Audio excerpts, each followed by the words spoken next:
Ramai yang memberikan reaksi dan respon. Yana tak expect pun. Cuma Yana rasa macam orang-orang yang seperti Yana ramai. Kita ramai yang berjuang untuk tak mengandung. Secara manual ke ataupun dengan ada alat bantuan ke. So berjuang setiap hari. So harapnya Pejuang Garis Satu bangkit. Yana, Ya. bila Yana tulis tentang Pejuang Garis Satu tu, tetapi ramai yang bagi respon yang mungkin kurang baik lah. Sebab ada Pejuang Garis Dua juga kan? Betul. Okey, apa komen Yana? Macam Yana selama ni pun, in fact Yana pun ada ramai kawan-kawan yang Pejuang Garis Dua strategi bertahun-tahun lamanya. Yana tak pernah cakap benda-benda yang buruk. In fact Yana sentiasa doakan untuk mereka Pejuang Garis Dua.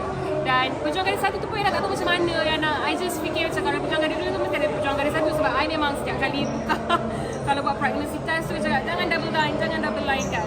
Sebab waktu awal-awal tu memang manually rancang. Tapi masing-masing ada pendapat masing-masing. Cuma posting Yana tu bukan untuk melagakan mereka yang sedang berjuang untuk mendapatkan anak dan mereka yang berjuang untuk merancang.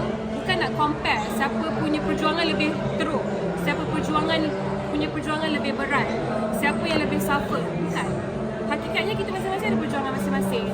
Dan kita je yang tahu apa yang kita sedang berjuang. So, teruskan perjuangan masing-masing. Tak perlu compare satu sama lain. Cukup untuk kita bercakap baik je. Doa yang baik-baik je. Itu niat yang nak buat posting tu. Tapi mungkin ada yang tersalah tafsir.